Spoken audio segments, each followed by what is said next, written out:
Close your eyes for a moment and imagine a single coin spinning in the darkness.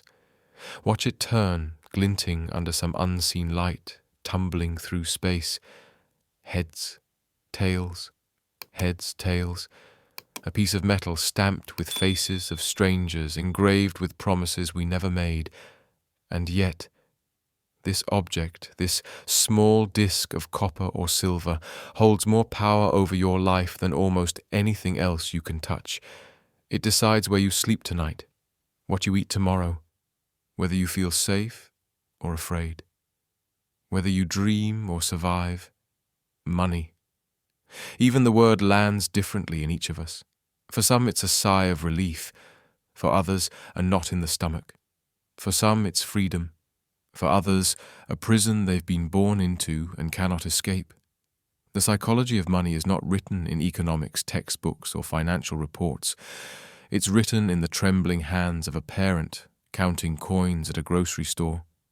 It's written in the sleepless nights of someone drowning in debt.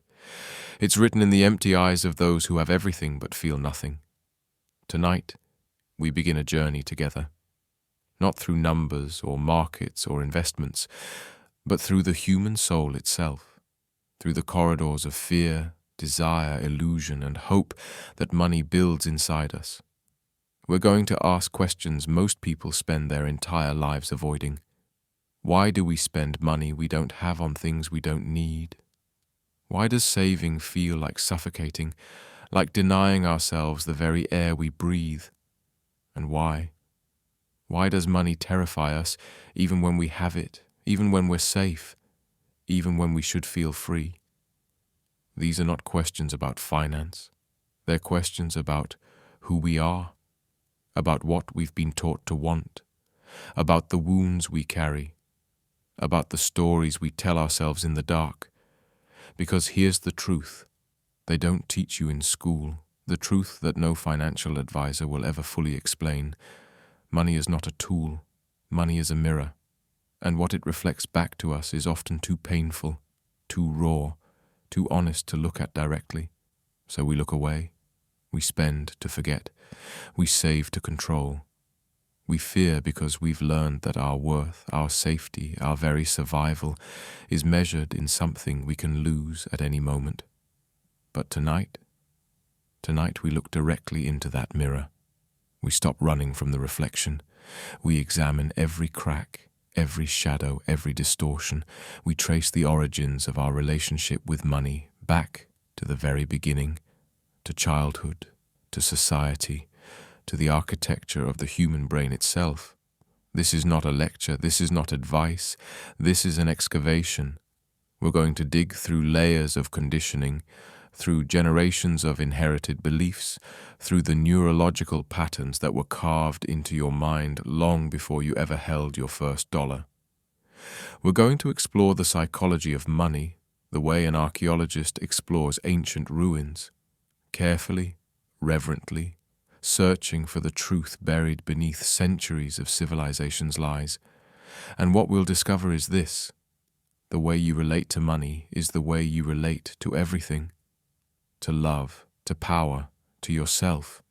Your spending habits are not random, they're a language, speaking truths about needs you've buried. Your saving behaviors are not logical, they're defensive mechanisms, protecting wounds you've never healed. Your fear of money is not weakness, it's wisdom, sensing dangers real and imagined in a world that taught you your value has a price tag. Over the next hours together, we'll travel through 5 territories of understanding. We'll begin in the origins, where we'll trace the psychological roots of how humans first related to resources, scarcity, and exchange. We'll walk through the evolutionary biology that wired your brain for survival, not for spreadsheets. We'll examine the moment money was invented and how it changed not just economies, but consciousness itself. Then we'll enter the conflict, the battleground where your desires war with your fears, where society's demands collide with your soul's needs, where every purchase becomes a negotiation between who you are and who you're supposed to be. Here we'll confront the darkness, debt, addiction, the emptiness that no amount of spending can ever fill. In the transformation, we'll discover the psychological breakthroughs that can change everything, the insights from neuroscience, the wisdom from philosophy, the practices that can heal your relationship with money, and, by extension, with life itself. And finally, in our conclusion, we'll return home, changed.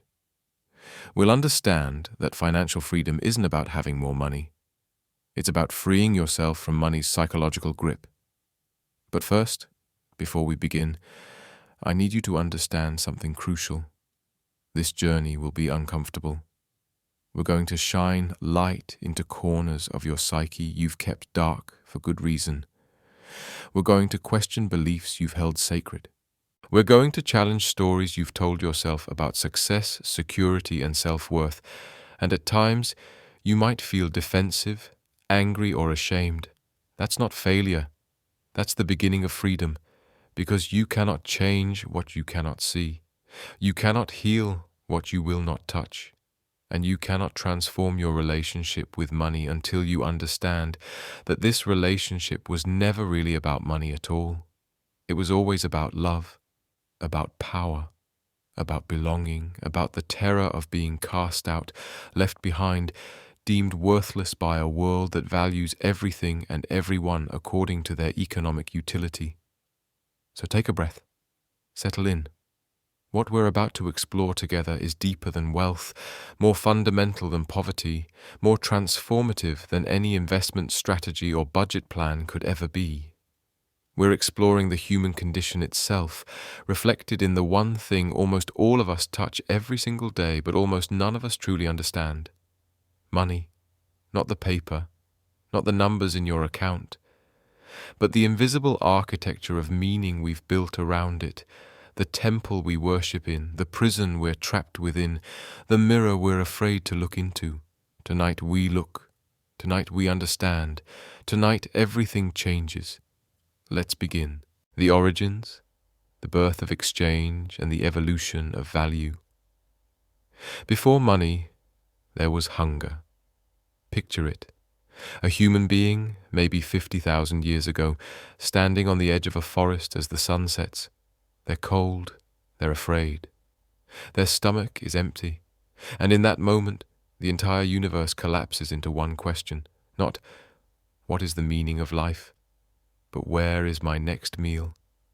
This is where our story begins, not in a bank, not in a marketplace, but in the raw, desperate simplicity of survival. For hundreds of thousands of years, this was the only economy that mattered, the economy of now. Find food today, find shelter tonight.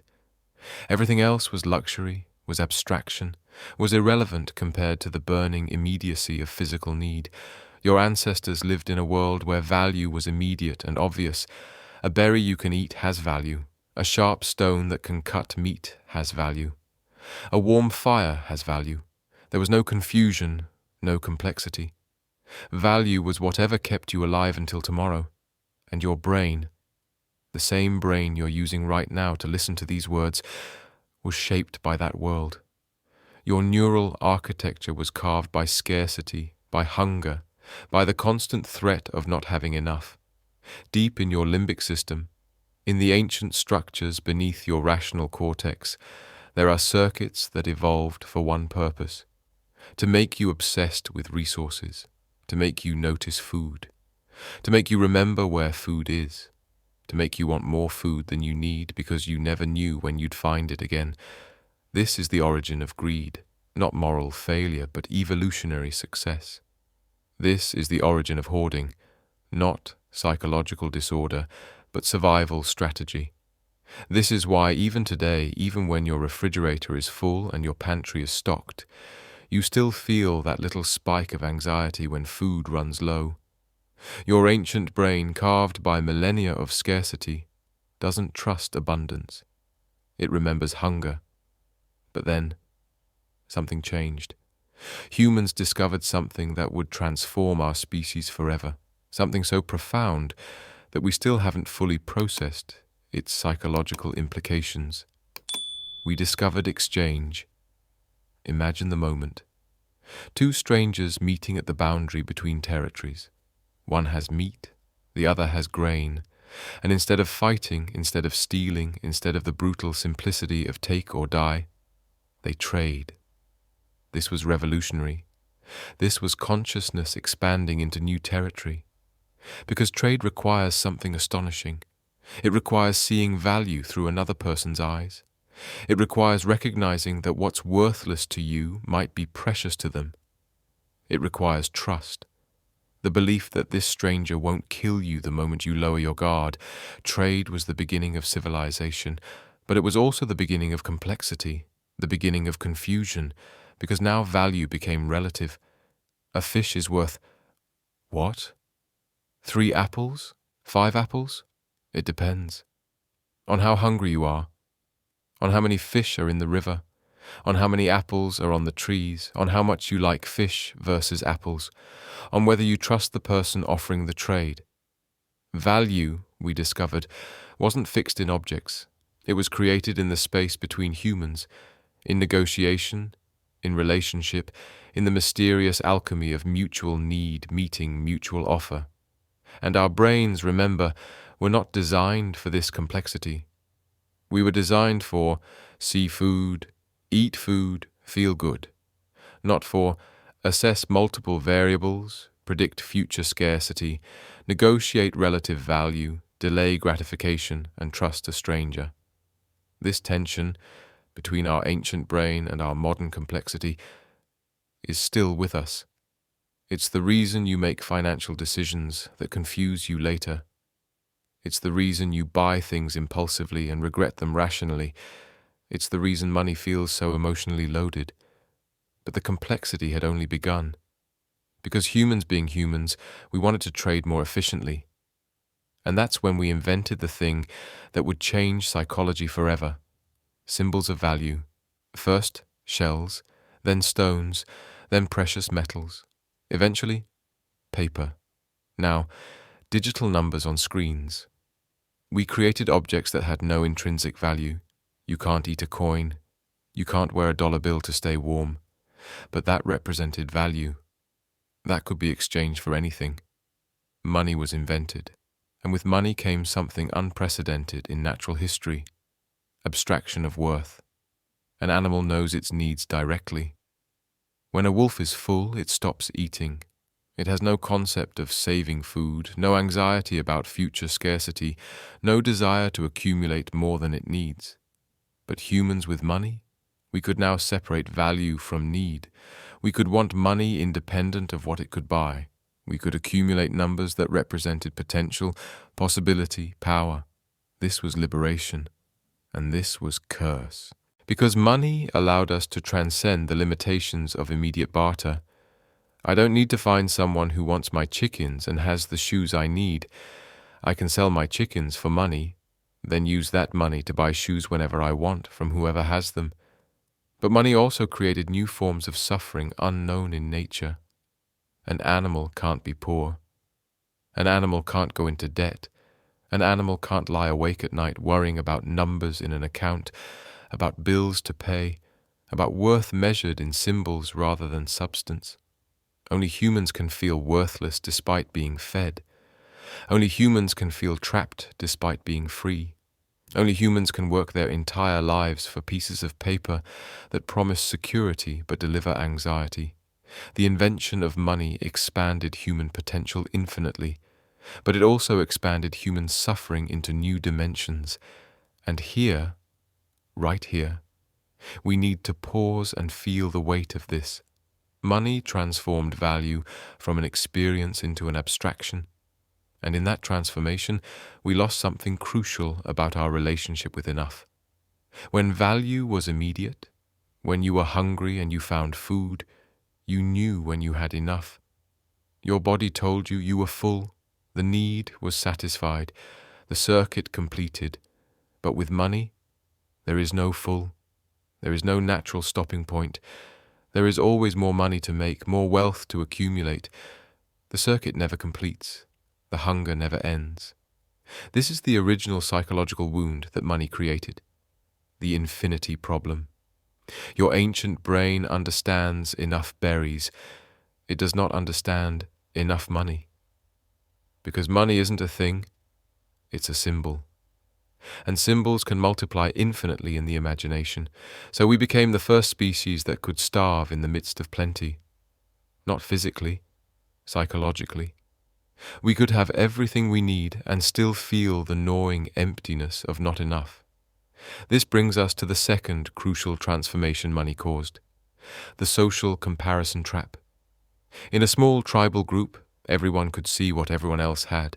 There was no hiding your status, no deceiving others about your resources. If you had 3 spears and I had 2, that was visible, concrete, immediate. But money is invisible. It lives in accounts, in numbers, in secrets. And so we became obsessed with signals, with cars and clothes and houses that broadcast wealth, with status symbols that tell others and ourselves that we have value. Money created the possibility of shame in new ways. The shame of having less than your neighbor, even if you have enough for yourself. The shame of failure, measured not in hunger, but in relative position on an invented hierarchy. Your ancestors might have felt shame about being weak, being cowardly, being a poor hunter, but they didn't feel shame about having fewer shells than the family in the next cave over. That specific flavor of inadequacy, the feeling that you're losing at life because someone else has a bigger number, is a modern creation. It's a wound money opened in the human psyche, and we've been bleeding from it ever since. Now let's move forward in time, because the psychology of money evolved along with civilization itself. In agricultural societies, wealth became land. He who controlled the earth controlled the harvest. Wealth was stability, permanence, roots. The psychological relationship was: money is safety, money is home, money is belonging to a place. In industrial societies, wealth became capital, machinery, production. Money was power, the power to employ others, to create, to shape the world. The psychological relationship shifted. Money is influence. Money is legacy. Money is building something beyond yourself. In our current digital age, wealth is increasingly abstract. Stocks, crypto, data, intellectual property. Money flows invisibly across borders at the speed of light. The psychological relationship has become untethered. Money is everywhere and nowhere. Money is potential without form. Money is anxiety without object. Each era creates its own money psychology. But underneath all these cultural layers, the fundamental tensions remain: scarcity versus abundance, immediate need versus future planning, personal value versus social comparison, enough versus more. These tensions were born the moment humans invented symbolic exchange, and they live in you right now, whether you're aware of them or not. When you check your bank account and feel that flutter in your chest, that's not rational financial assessment. That's your ancient brain trying to answer the question: am I safe? Do I have enough? Am I valued? When you buy something you don't need, that's not stupidity. That's your psyche trying to fill a hunger that money can't actually satisfy. When you avoid looking at your finances, when you feel shame about your debt, when you lie about your income, that's not weakness. That's your consciousness protecting itself from confronting the gap between who you are and who you think you should be, measured in a currency you never chose to value but can't escape valuing. The origins of your relationship with money go back farther than your childhood, farther than your culture, all the way back to the evolutionary pressures that shaped human consciousness itself. You carry within you the neural architecture of a scarcity-driven hunter-gatherer, but you live in a world of symbolic abundance and infinite comparison. Your brain was built for immediate, physical, obvious value, but you're forced to navigate abstract, delayed, relativistic worth. No wonder money feels confusing. No wonder it creates such suffering. No wonder we simultaneously worship it and resent it, chase it and fear it, need it, and hate ourselves for needing it. We are ancient creatures, trying to make sense of a modern invention, using mental tools that evolved for completely different purposes. This is the origin. This is where the story begins, and understanding this, truly feeling this, is the first step toward freedom. Because once you see that your money anxiety isn't personal failure but evolutionary inheritance, once you recognize that your spending impulses aren't moral weakness but neural architecture, once you understand that the whole system was designed to create these tensions, then you can stop blaming yourself and you can start healing. The conflict, the battlefield of desire and fear. Let me tell you about Sarah. She's 34, works in marketing, makes decent money. Not rich, but comfortable. She has 3 credit cards, all maxed out. She has 7 pairs of shoes she's never worn, still in their boxes. She has a closet full of clothes with tags still attached. She has subscriptions to streaming services she forgot she's paying for. She has a storage unit full of things she doesn't use but can't let go of, and she has panic attacks at night, lying in bed, calculating the minimum payments she can barely afford, feeling like she's drowning in a sea of her own choices. Sarah's not an addict. She's not irresponsible. She's not stupid. She's just like millions of others, trapped in the central conflict of modern money psychology, the war between desire and fear, between spending and saving, between now and later, between who we want to be and who we're afraid we are. This is where we enter the battlefield. This is where the psychology of money reveals its cruelest paradoxes, its deepest wounds, its most vicious cycles. This is where we confront the question that defines so much of modern existence. Why do we keep doing things with money that we know are hurting us? Let's start with spending, because this is where most people think the problem lies. If only I had more self-control. If only I could stop buying things I don't need. But that's not how it works. That's not how any of this works. Here's what's really happening when you spend. You're not buying a product, you're buying a feeling. You're purchasing a temporary escape from the emotional state you can't tolerate. Boredom, loneliness, inadequacy, anxiety, shame. You're trying to fill a void. And retail, in all its infinite variety, has become very, very good at identifying your specific void and promising to fill it. The psychology of consumer spending is not about rational needs. It's about emotional regulation. It's about identity construction. It's about soothing the existential terror of being a conscious creature who knows they're going to die and doesn't know what they're worth in the meantime. Let me break this down neurologically. When you see something you want, maybe it's a gadget, maybe it's clothes, maybe it's a vacation package, your brain's reward system lights up. Dopamine floods the nucleus accumbens. This is the same system that evolved to get excited about food, about sex, about anything that promoted survival or reproduction. But here's the trick. The dopamine spike happens before you get the thing, not after. It happens in anticipation, in possibility, in imagination. The moment you buy it, the moment it's yours, the dopamine crashes. The pleasure evaporates. The thing that promised to make you happy becomes just another object, already losing its shine. This is called the hedonic treadmill, and it's one of the cruelest aspects of human psychology. We're wired to chase satisfaction, but never to fully achieve it. Because if our ancestors sat around satisfied, they died. Evolution rewards the restless, the hungry, the dissatisfied, so you buy something. It feels good for a moment. That hit of possibility, of newness, of self-improvement. This will make me happier. This will make me more productive. This will make me more attractive. And then, almost immediately, it doesn't. It's just stuff. And you're still you with all the same problems, the same emptiness, the same fear. So you buy something else. This is not a failure of character. This is your brain doing exactly what evolution designed it to do. Chase rewards that are never quite satisfying, because satisfaction meant death to your ancestors. But it gets worse. Because modern marketing has weaponized this understanding. They know about your dopamine system. They know about your identity anxieties. They know about your need to belong, to be seen, to matter. And they've built a multi-trillion-dollar apparatus designed to make you feel incomplete without their product.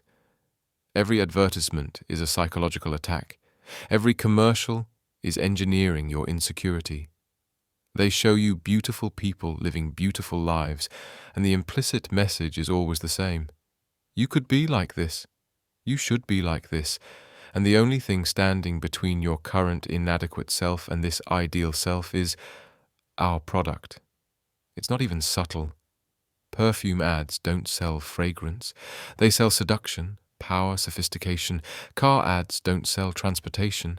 They sell freedom, status, masculinity or femininity, the promise that this machine will transform not just how you move, but who you are.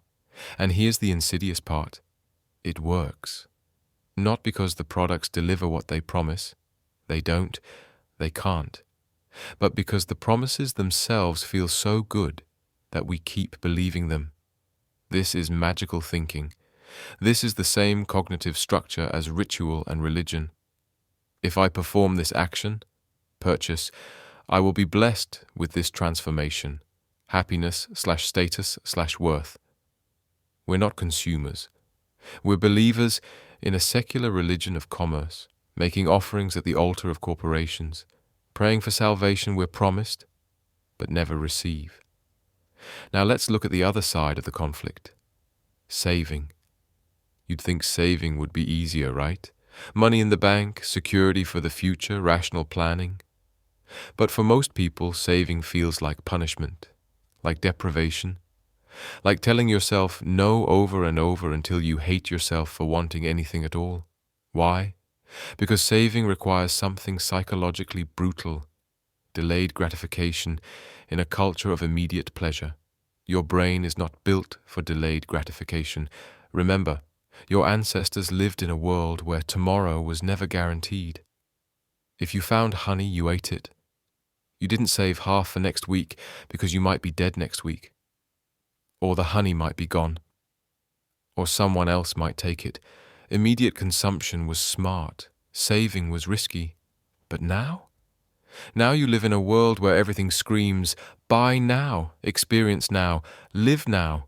While every financial advisor tells you, save for retirement, plan for the future, sacrifice today for security 30 years from now. This creates a psychological split, a war between your present self and your future self. Your present self wants pleasure now, wants relief now, wants the dopamine hit, the social validation, the brief escape from whatever pain you're carrying.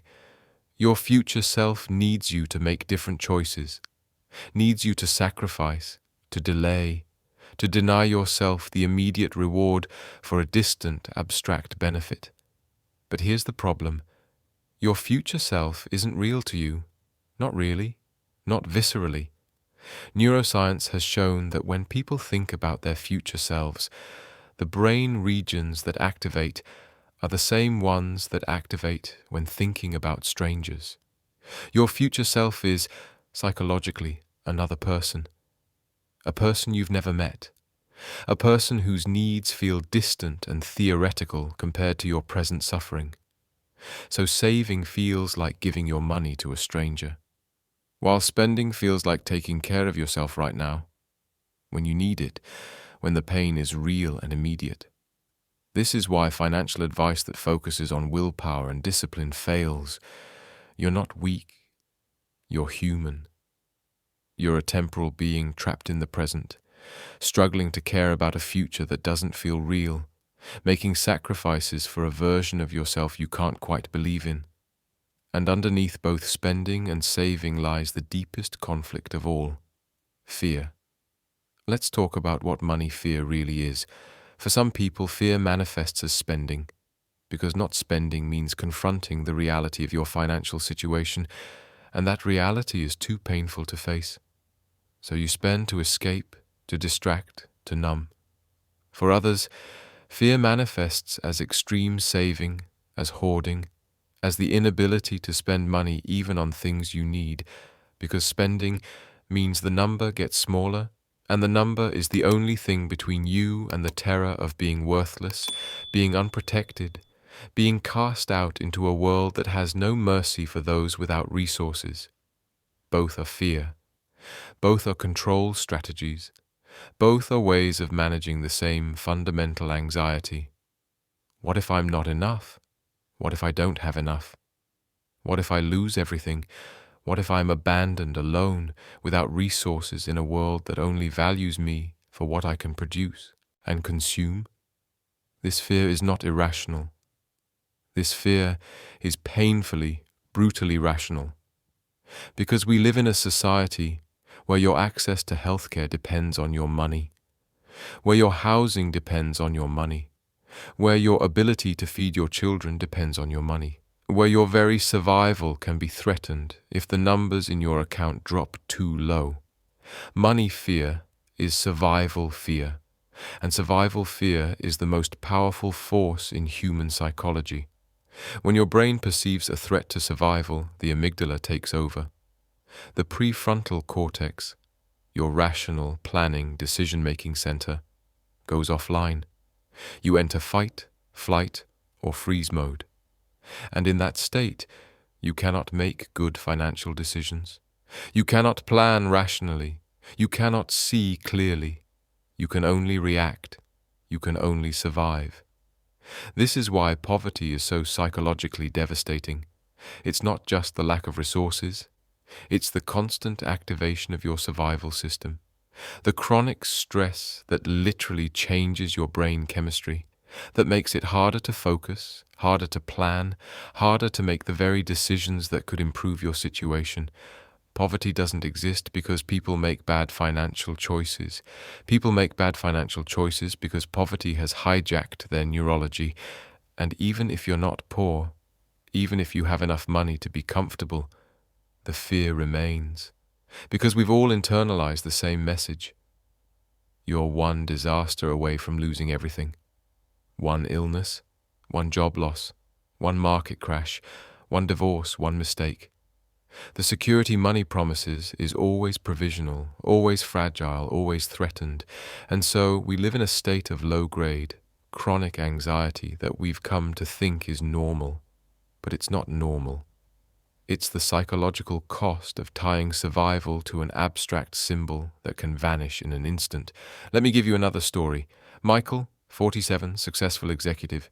He makes more in a year than most people see in a decade.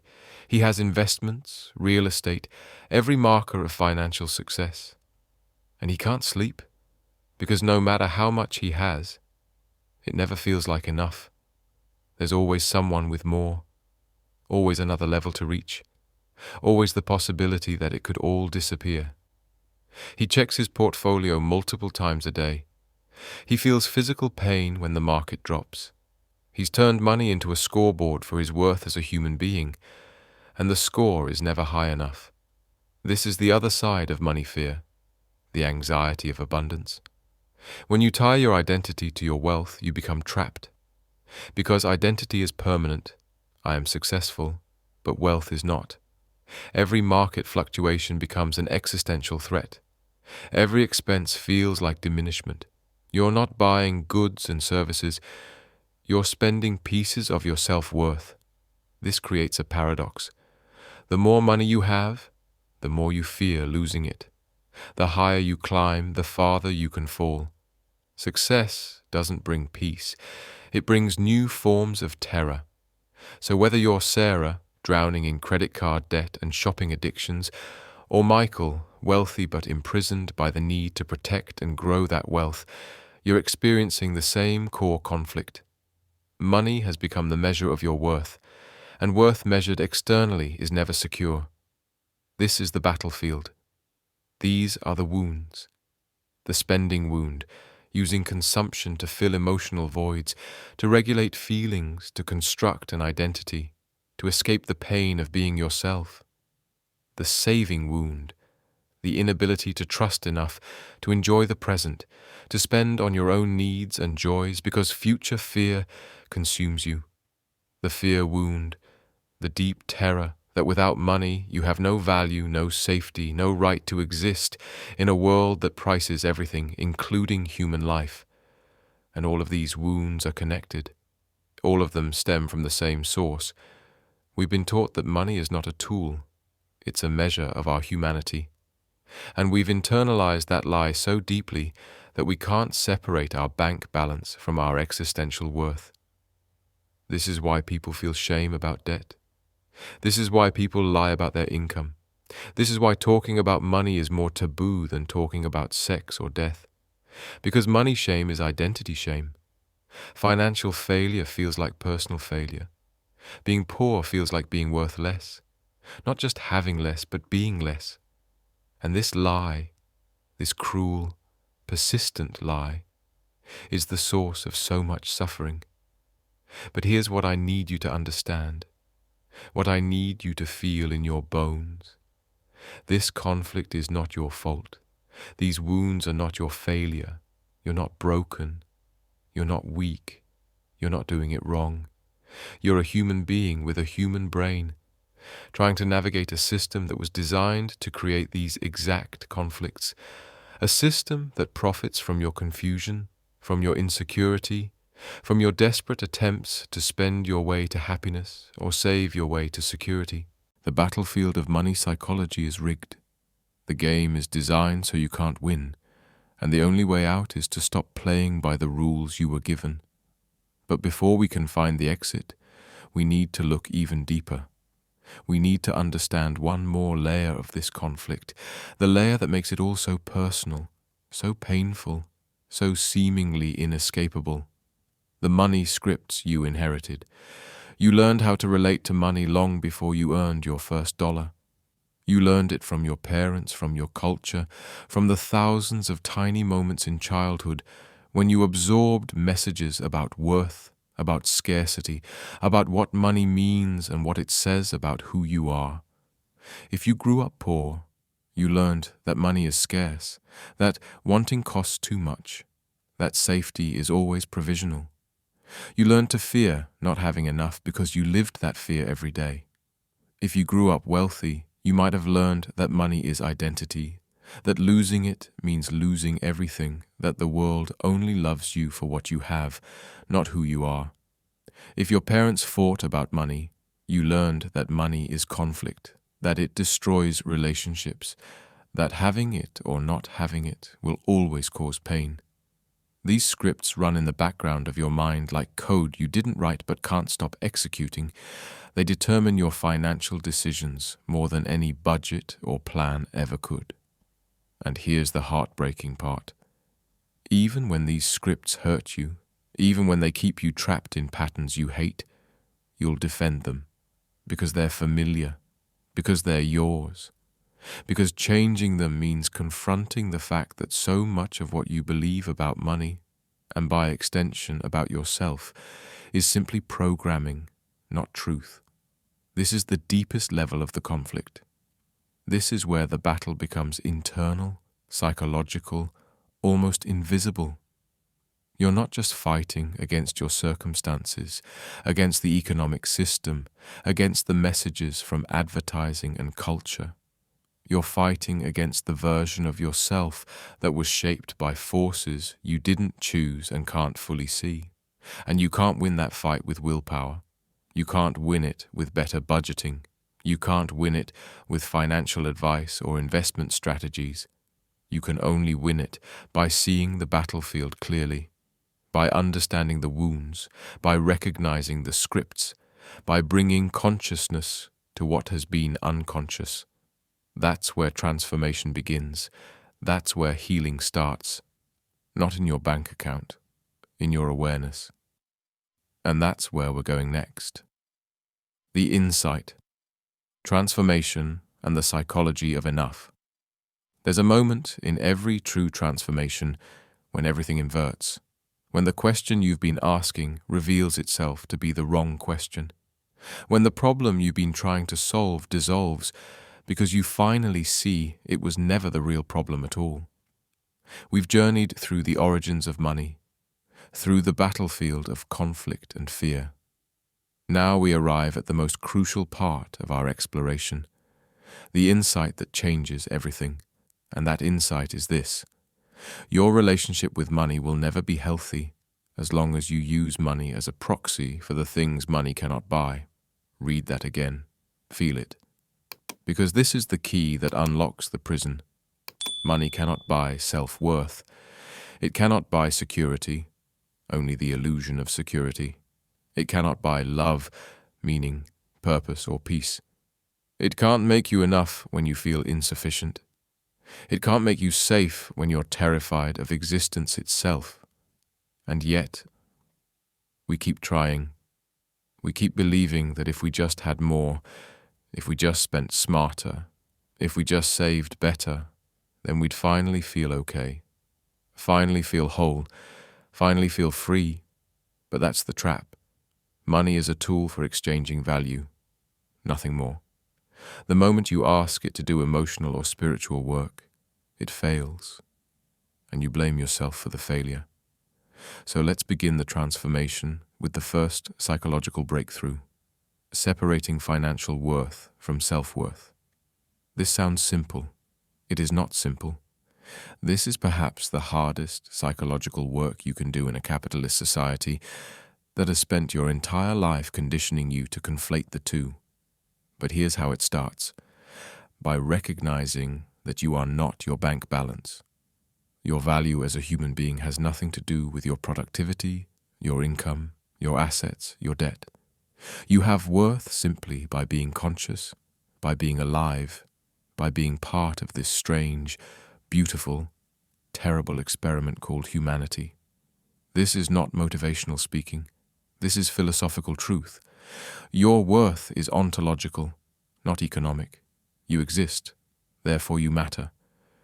The money is just symbols flowing through your life, sometimes more, sometimes less, but never defining the core of what you are. When you truly internalize this, not just intellectually, but emotionally, viscerally, everything shifts. Suddenly debt isn't shame, it's just a financial situation that needs addressing. Suddenly poverty isn't personal failure. It's a systemic condition that affects your resources, not your essence. Suddenly, wealth isn't proof of superiority. It's circumstance, often unearned, always temporary, never a measure of your soul. This separation is the foundation of financial, mental health. And it requires constant practice, constant reinforcement, because the world will never stop trying to convince you otherwise. The second breakthrough is understanding the psychology of enough. Remember that ancient wisdom. Your body knows when it's full. When you've eaten enough, the hunger stops. The satisfaction is biological, clear, undeniable. But with money, with status, with achievement, there is no biological enough signal. The hunger never stops because it's not actually about money. It's about filling an emotional or spiritual void that money was never designed to fill. So you have to consciously define enough. You have to create your own stopping point, your own measure of sufficiency, independent of what society tells you success looks like. This is revolutionary because capitalism depends on your eternal dissatisfaction. The entire economic engine runs on you never feeling like you have enough, never feeling like you are enough. But when you define your own enough, enough money for safety, enough for comfort, enough for the life you actually want rather than the life you're told to want, you step out of the race, you exit the treadmill, and suddenly you're free. Not free from needing money, but free from money's psychological tyranny. Let me be specific. Defining enough means asking yourself, what do I actually need to feel safe? Not what does society say I should have, but what would make me feel secure? What brings me genuine joy versus what brings temporary pleasure? Joy comes from experiences, relationships, creation, growth. Pleasure comes from consumption, acquisition status signaling. What kind of life do I want? Independent of what I'm supposed to want. Maybe you don't need a big house. Maybe you don't need a luxury car. Maybe what you actually want is time, freedom, simplicity. These questions bypass the cultural programming and speak directly to your authentic self, and when you answer them honestly, you'll often discover that enough is way less than you thought, which means freedom is way closer than you imagined. The third breakthrough is understanding spending as a language. Every purchase you make is a sentence in the story you're telling yourself about who you are and what you need. When you're unconscious about spending, you're speaking a language you don't understand, saying things you don't mean. But when you bring awareness to it, spending becomes revealing. It shows you your wounds, your needs, your patterns. If you're spending compulsively, ask, what am I trying to feel? What am I trying to avoid feeling? If you're unable to spend even on necessities, ask, what am I afraid will happen if the number gets smaller? If you're spending to impress others, ask, whose approval am I seeking? Why don't I already feel worthy? This is not about judgment. This is about curiosity. This is about using your spending patterns as a diagnostic tool, a map to your inner landscape. And once you see the pattern, once you understand the emotional logic beneath the financial behavior, you can choose differently, not through willpower, but through insight. Because when you truly understand that buying those shoes won't make you feel beautiful, that the feeling you're chasing has to come from within, the compulsion loses its power. When you truly understand that no amount in your savings account will make you feel safe, that real security comes from knowing you can handle uncertainty, the hoarding relaxes. The fourth breakthrough is practicing financial mindfulness. This means bringing the same awareness to money that meditation brings to breath, noticing without judging, observing without identifying, being present with your financial reality as it is, not as you wish it were or fear it might become. Financial mindfulness practices include the pause. Before making any purchase, pause. Feel the impulse. Notice the story your mind is telling. I need this. I deserve this. This will make me happy. Don't fight the impulse. Just see it clearly. Often, just seeing it is enough for it to pass. The gratitude inventory. Instead of focusing on what you don't have, consciously notice what you do have. Not in a toxic positivity way, but in a grounding way. I have shelter. I have food. I have this moment. This rewires the scarcity mindset over time, the money date.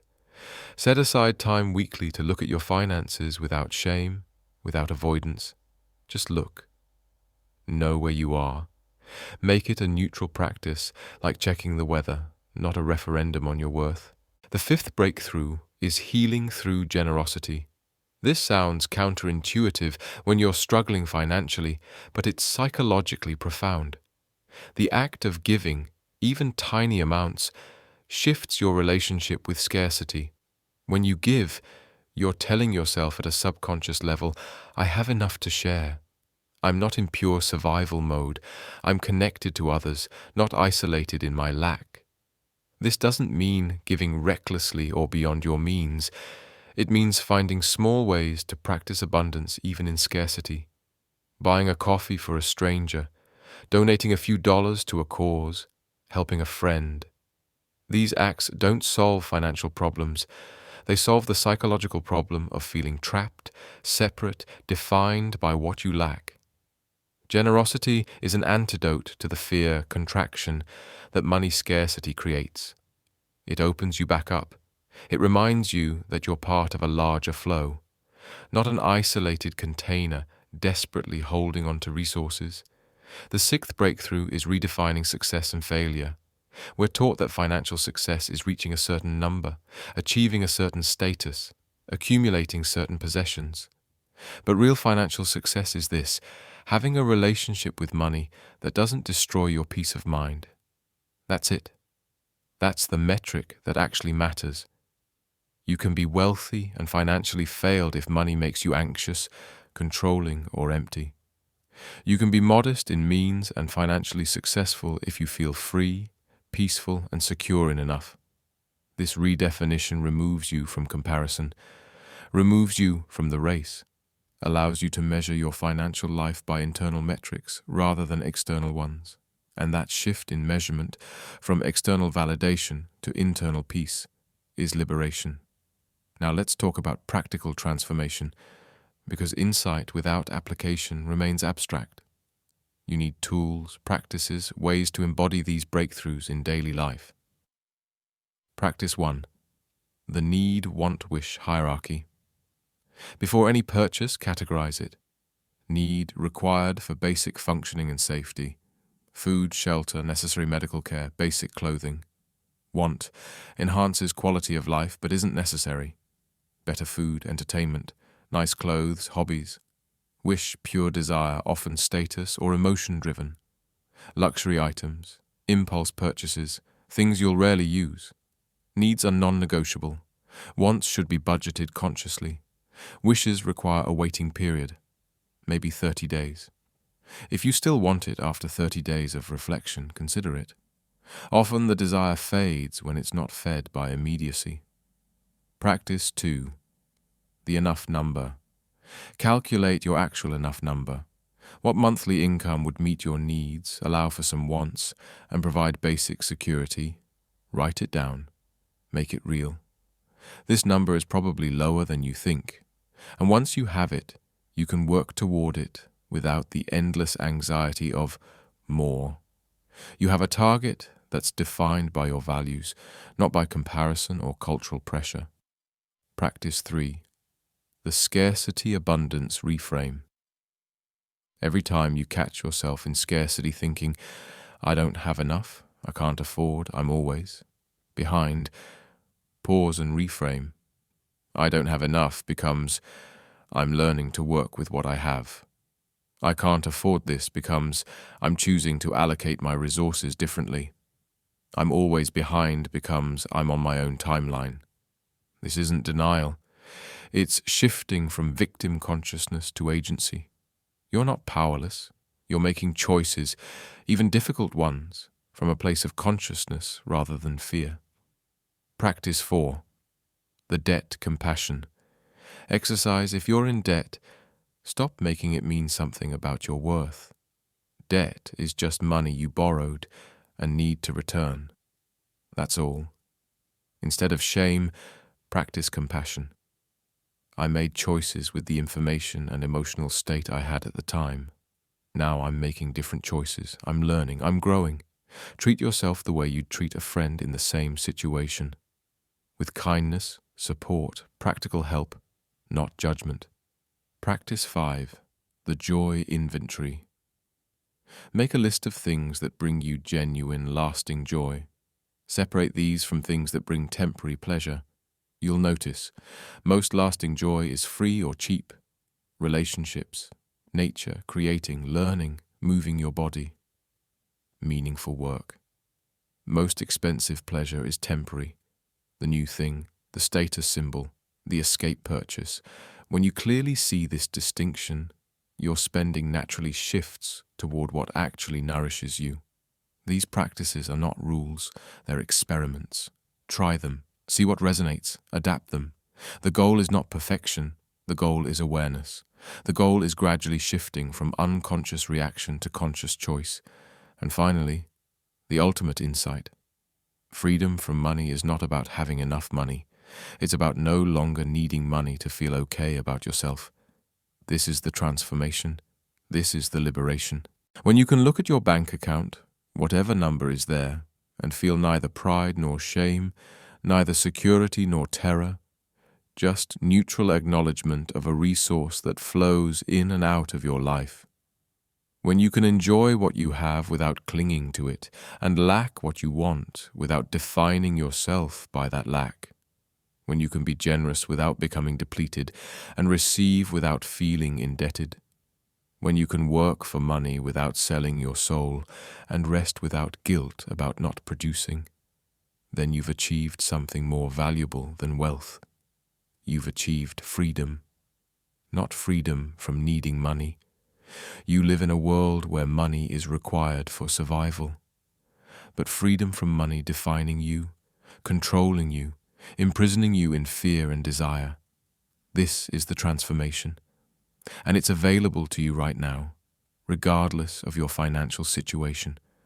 Because it's not about the money, it never was. It's about waking up from the trance that money is who you are and remembering the truth. You are the awareness that holds the money, not the money itself.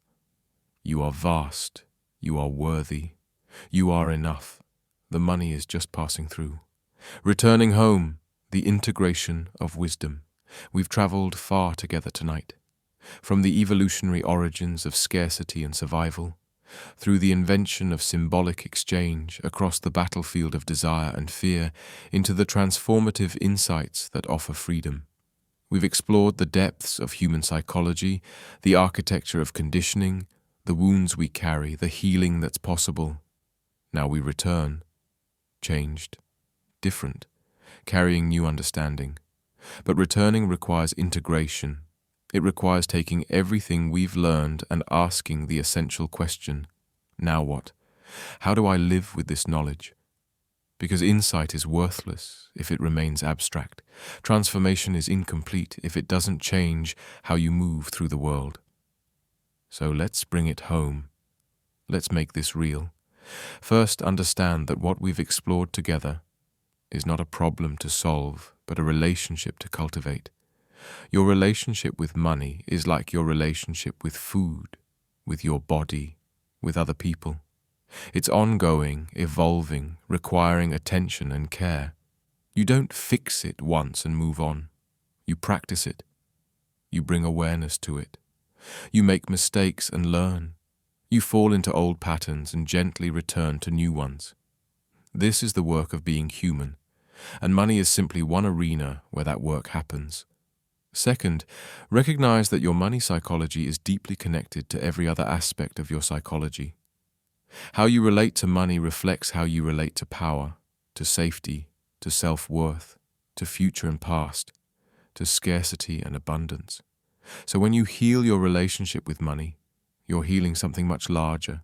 You're healing your relationship with value itself, the value of things, the value of time, the value of yourself. Every time you pause before a purchase and ask, what am I really seeking? You're practicing self-awareness that extends far beyond spending.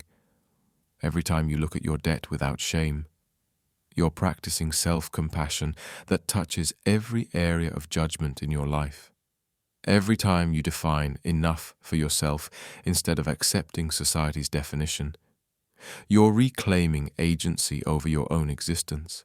This is why this work matters. Not because financial health is the goal of life, but because the psychology of money is a doorway into understanding yourself at the deepest levels. Third, remember that you live in a system designed to keep you confused, anxious, and consuming. Recognizing this is not cynicism, it's clarity. The advertising you see, the social pressure you feel, the economic structures that determine your options, these are not neutral. They are actively shaping your desires, your fears, your sense of what's possible. When you understand this, you stop taking it personally. You stop thinking you're uniquely weak or broken. You see that you're navigating a landscape deliberately engineered to be difficult. And that understanding gives you power, because you can't change what you can't see. But once you see the mechanisms of manipulation, you can choose differently.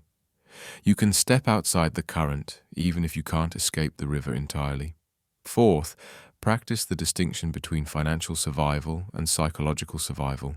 There are times when money issues are about actual survival, about having food, shelter, medical care. When you're in that situation, the psychological work is important but secondary. First, you need practical help, resources, support, advocacy, strategy. But for many people, especially those reading this with basic needs met, the survival you're experiencing around money is psychological, not actual. You feel like you're dying, but you're not. You feel like you're failing, but by any objective measure, you're okay. Learning to distinguish between real threat and psychological threat is crucial, because when you're treating every financial decision like a life or death situation, you're living in constant crisis mode, and constant crisis is not sustainable. So practice asking, am I actually in danger? Or does this feel dangerous because of my conditioning, my fear, my internalized beliefs? Often just asking that question is enough to shift you from panic to presence. Fifth, build a conscious relationship with your future self. Remember, your brain treats your future self like a stranger, so you need to actively work to make that future person feel real, feel worthy of your care and sacrifice. One way to do this: write a letter to your future self. Describe the life you want them to have, the freedom you want them to feel, the gratitude they might have for the choices you're making now. Make them vivid, make them real. Give yourself a reason to choose differently today that's connected to love for that future person, not shame about your current one. Another way: imagine your future self writing a letter back to you. What would they thank you for? What advice would they give? What would they tell you about what actually mattered? This bridges the temporal gap. It makes your future real enough to care about without sacrificing your present on the altar of some distant, abstract someday. Sixth, embrace the paradox. Take money seriously, but not too seriously. Money matters. It affects your options, your security, your ability to care for yourself and others. Pretending it doesn't matter is spiritual bypassing, a way of avoiding responsibility. But money doesn't matter ultimately. It doesn't define you. It doesn't determine your worth. It doesn't dictate your capacity for joy, meaning, or love. Holding both truths simultaneously is the art of financial wisdom. Care about money enough to be responsible, but don't care so much that it becomes your prison. Seventh, remember that financial transformation is not linear. You will have good months and bad months, wise choices and impulsive ones, clarity and confusion. This is not failure. This is being human. What matters is the direction, not the perfection. Are you becoming more aware, more intentional, more compassionate with yourself, more free from money's psychological grip? If yes, you're transforming. Even if your bank account doesn't show it yet, even if you still make mistakes, even if the journey is slower than you wish, trust the process, trust yourself. And finally, know this: the goal is not to become someone who doesn't care about money. The goal is to become someone whose relationship with money is healthy, conscious, and aligned with your values. Money will always be part of your life. The question is, will you relate to it from fear or from wisdom? From unconscious reaction or conscious choice? From cultural programming or authentic self-knowledge? That's the question we've been exploring together, and that's the question you'll continue exploring every day, every choice, every moment, because the psychology of money is not something you learn once and forget. It's something you practice daily, like a meditation on value, worth, and being human in a world that confuses the three. Let me leave you with this: there is a version of yourself that already exists, already has the relationship with money you're seeking. They don't panic when the market drops. They don't spend compulsively when stressed. They don't define themselves by their net worth or feel shame about their situation. They're not perfect. They still make mistakes. They still face challenges, but they're free. Free from the psychological prison that money builds in most people's minds. That version of you is not some distant future self requiring decades of work. That version exists now, in potential, waiting for you to choose them with each aware moment, each conscious decision, each time you refuse to let money define your worth. You access them not by changing your circumstances, but by changing your consciousness. Not by having more, but by being more present with what is. And every insight you've received tonight, every moment of recognition, every time something resonated and you felt, yes, that's true, that was that free version of you waking up, becoming real, stepping forward. So now, as we close this journey together, I want you to make a commitment, not to perfection, not to some impossible standard, but to awareness. Commit to noticing, to questioning, to bringing consciousness to your relationship with money instead of letting it remain unconscious and automatic. Commit to compassion, to treating yourself with kindness as you navigate this difficult terrain, as you unlearn old patterns and learn new ones. Commit to courage, to looking at your financial reality clearly, without avoidance or denial, and taking responsibility for changing what you can change. And commit to freedom, to gradually, patiently, persistently loosening money's grip on your sense of self until you remember the truth you knew as a child, before the world taught you otherwise. You are valuable simply for existing. Your worth cannot be measured in currency, and you are already right now enough. The money will come and go. The numbers will rise and fall. The circumstances will change, as circumstances always do. But you, the awareness that observes all of it, the consciousness that holds both abundance and scarcity without being defined by either, you remain vast, worthy, free. That's who you really are. That's who you've always been. Money is just the teacher that helps you remember. Thank you for trusting me with your time tonight. Thank you for your attention, your openness, your willingness to look at something difficult and personal and often painful. This conversation doesn't end here. It continues in you, in your daily choices, in your evolving awareness. Every time you pause before purchasing, every time you look at your finances without shame, every time you separate your worth from your wealth, that's where the real work happens. That's where transformation becomes real. And I believe in you. I believe in your capacity to change, to grow, to free yourself from the psychological prison that money builds. Not because you'll become rich, not because you'll achieve some external standard of success, but because you'll become conscious, aware, awake. And that consciousness, that awareness, that awakening, that's the only wealth that matters. That's the only wealth no one can take from you. That's the only wealth that lasts. So go forward from here differently, with new eyes, with deeper understanding, with compassion for yourself and clarity about the game you've been playing. Remember, the psychology of money is not about money. It's about you, your fears, your desires, your conditioning, your freedom. And you have more power than you think, more wisdom than you know, more worth than any number could ever measure. Trust that. Live from that. Let that truth guide every financial decision, every economic choice, every moment of anxiety or desire. And gradually, inevitably, you'll find yourself standing outside the prison, looking back at the bars that once held you, wondering how they ever seemed so solid, so permanent, so real. They were never real. They were always psychological, always constructed, always breakable. And now you have the key. Use it, be free, and live, truly live, beyond the numbers, beyond the fear, beyond the endless chase for more. Live in the abundance of this moment, this breath, this awareness.